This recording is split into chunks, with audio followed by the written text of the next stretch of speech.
Supercharged selling. In this video, we're going to look at how to manage your time and organize your contacts and stay focused on the right thing at the right time so that you can supercharge your selling effort. Here's a few quotes from some very famous sales experts. Setting goals is the first step in turning the invisible into the visible. That's Tony Robbins. Tony Robbins also said, a real decision is measured by the fact that you've taken a new action. If there's no action, you haven't truly decided. Brian Tracy said, successful people are simply those with successful habits. So in this video, we're going to look at how to create habits that help you become successful and how to create habits that lead you toward taking more action and spending less time trying to decide what action to take. So we're going to talk about organizing customers, managing your time, tracking the status of what happens with customers, and staying on top of your follow-ups. If you do these four things well, you will be successful in your business. These are the four areas that most salespeople fail in. So organizing contacts. We want to keep it as simple as we can. In your business, it may need to be a little bit more advanced, but if you can, track the source, meaning where did the lead come from? How did I get to know this person? Did I meet them at a trade show? Did they come through the website? Were they a referral? Or was it a cold call that I made? Because we want to be able to go back and look over history and see, where do our best customers come from? Is it the cold calls or the trade shows? And then let's focus more energy there, right? Status. What is the status of this customer? Are they a new lead that I've never talked to before? Are they somebody that we're just getting to know each other and they're not quite qualified yet? Are they qualified and they're asking for proposals?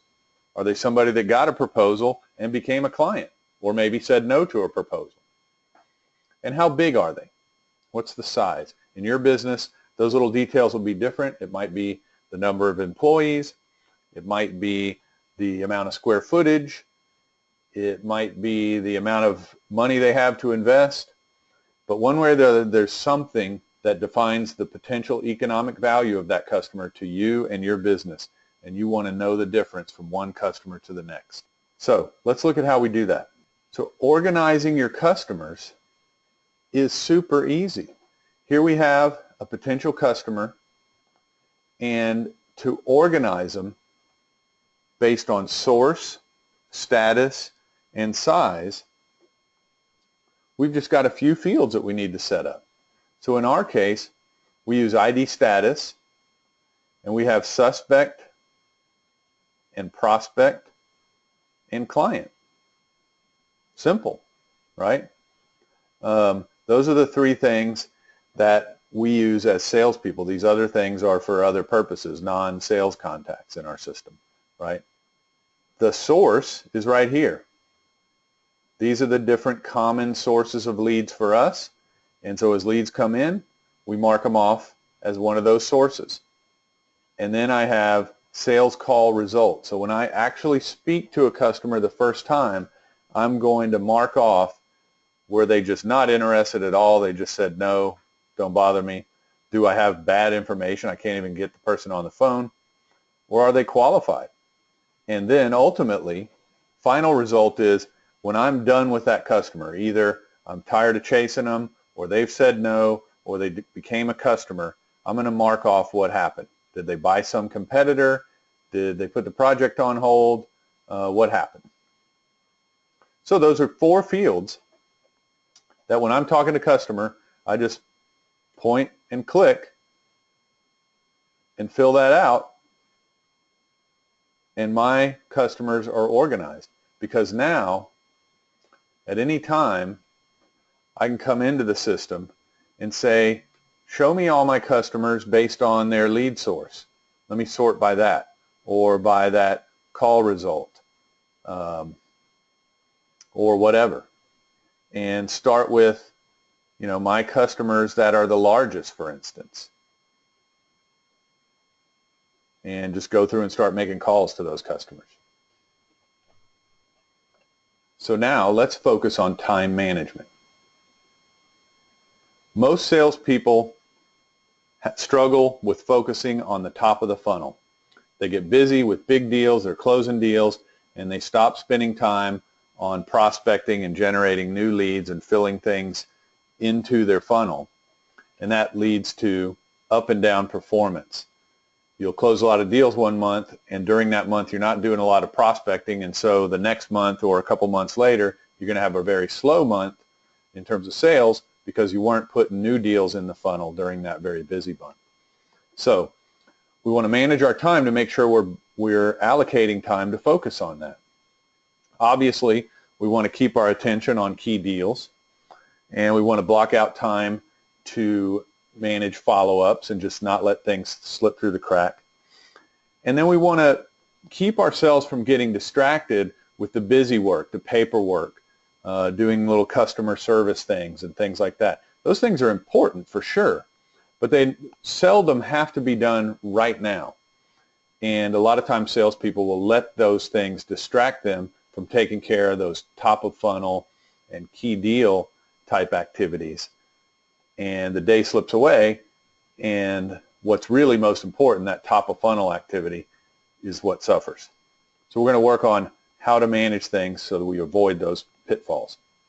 So it's really simple. Just block the time out on your calendar and be disciplined and use that time accordingly. So here's my calendar for the upcoming week, and you can see lots of stuff blocked out and lots of meetings and all kinds of stuff. But on Wednesday, what I've done is put together a little example of what I'm talking about. So from 8 to 10, you see here, I've got prospecting calls on my calendar. So for 2 hours, I'm going to do nothing but make those top of funnel calls, whatever that is in your world, those cold calls or other activities to work on new leads, on getting new leads into my sales pipeline. Now, depending on your role and your business, you may need to have that time blocked out every day, and it may need to be more than 2 hours. Or it may need to be at a different time of day, right? Because depending on the business, there are optimal times to call your customer. In my business, it's first thing in the morning. They're busy executives, so the optimal time to catch them is when they're sitting down at their desk, having their coffee, going through their email inbox before they've gotten into meetings or they're out seeing their client. In your business, it could be in the evenings when the homeowner's at home. So block that time out at the optimal time, and that should take priority over everything else. If you need to move it around, you can. Let's say I need to start making calls at 7 because I got some customers on the East Coast. Fine. Then you can see I have an actual client meeting, and then I have key accounts and follow-ups blocked out for an hour.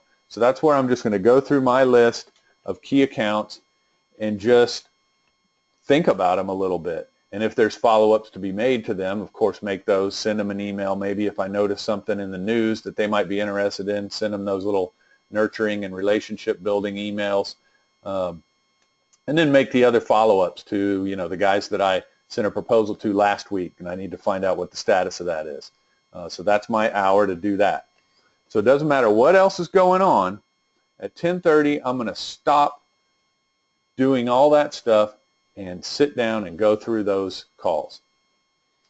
And then I've got other client meetings and things like that. And then you see here at the end of the day, 4 to 5, paperwork. So that's really crucial to understand. I'm going to make all these prospect calls, and hopefully I'll talk to a lot of great qualified leads, right?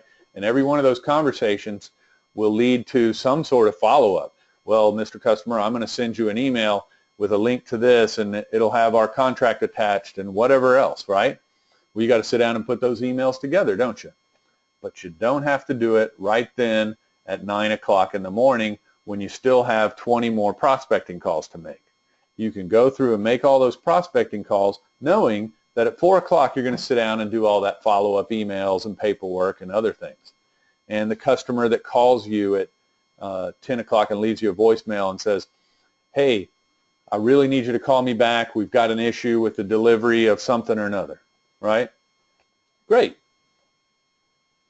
Do that at 4. Don't let it get in the way of what's most important to you and your business. So it's that simple. Just put this time on your calendar so that other people won't schedule meetings with you during those windows, and you'll have the self-discipline to sit down and get after it. Okay, tracking the status, managing your follow-ups, and making the calls. This is where the rubber really hits the road.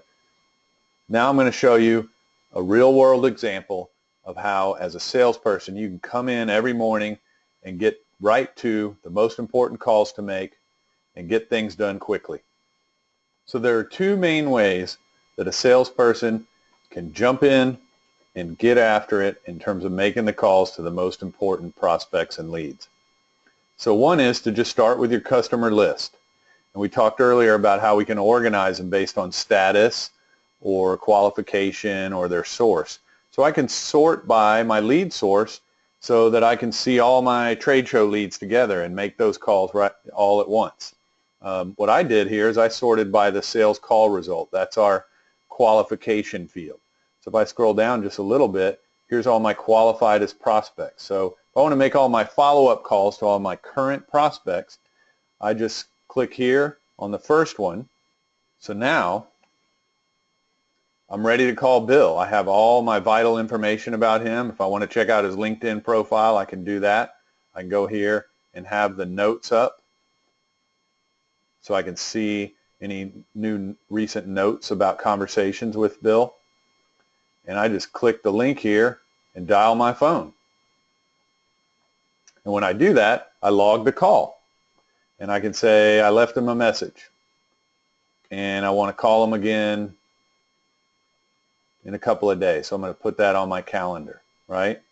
And then I go right back to the next guy on my list.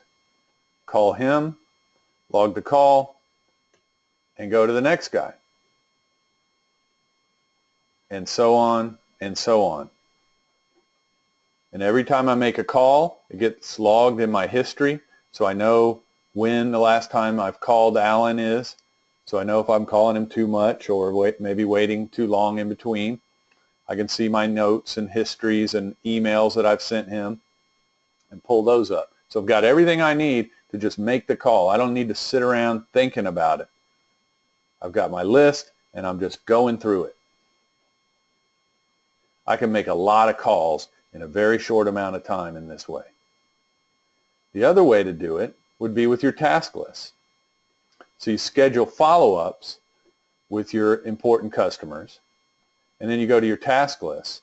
So here's all the follow-up calls that Justin has to make first thing Monday. So he can come in and he sees all of this and he can get right to work making calls. He sees that these things need to be done at certain times, and then there's a lot of other calls that don't have a time. They're just follow-up calls that he can make any time during the day, right? He can also sort by the regarding. That's the field that sort of defines what's this call about. So you may have certain type of leads that really need a high priority, super fast response. So you want to have a regarding that indicates that. Like for us, the FT means free trial. So he goes on the top. I click John's name there. And now all 37 of those calls that are on my task list for today just became my list. So I can call John, log that call,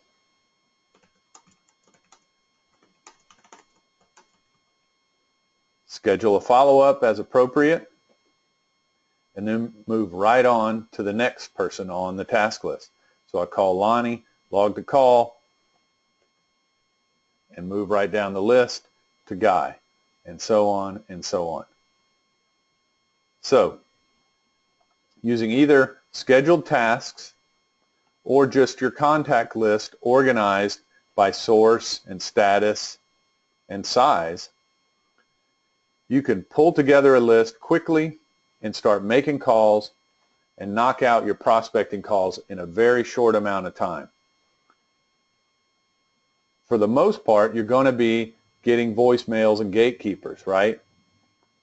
So set the pace. Don't spend a lot of time on each call. Dial the phone. Hang up and move to the next person and dial the phone.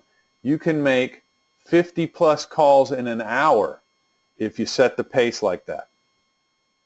And if you're making 50 plus calls in an hour and you spend an hour or two a day, you're going to have a lot of great leads in your funnel, and that's what leads to success.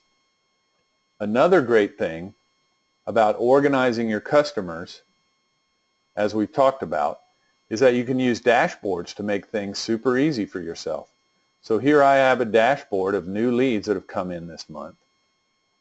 And if I want to see the qualified leads that came in from the webinar, then I just click a link and boom, that's my list now.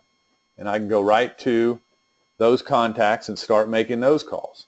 So dashboards are another way that you can use this organization to get right to what's hot and what's important.